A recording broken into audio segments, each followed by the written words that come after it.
To enter Fountas Pinnell scores, click on the plus icon on the menu on the left side of the page, and then click on Enter Assessment Scores.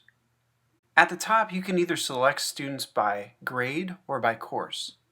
When selecting students by grade, the current year is default, so you should not need to change this. For assessment group, select Fountas Pinnell. For the assessment, select Fountas Pinnell Reading. For the window drop-down, select the current testing window from the drop-down menu. BOY is beginning of year, MOY is middle of year, and EOY is end of year. For the school drop-down, select your school from the drop-down menu. Finally, for the grade, select your grade from the drop-down menu.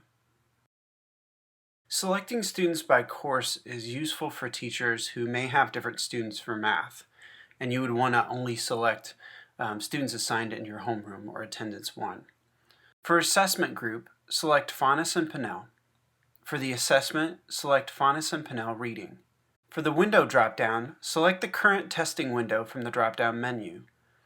For users, select your name from the drop-down menu, or if you're entering it for another teacher, select their name from the drop-down menu. And then select a course name from the drop-down menu, which is often going to be attendance 1. To enter instructional levels, double-click on the box next to the student name in the Fountas Pinnell reading column.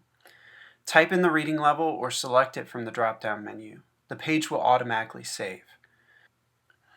After entering a reading level in the Fountas Pinnell reading column, you can enter additional data for a student, including comprehension about, beyond, or within. That's not mandatory for the district. To delete data entered in for a student, double-click on the data point and either hit the backspace or delete key, or click on the X at the top of the drop-down menu.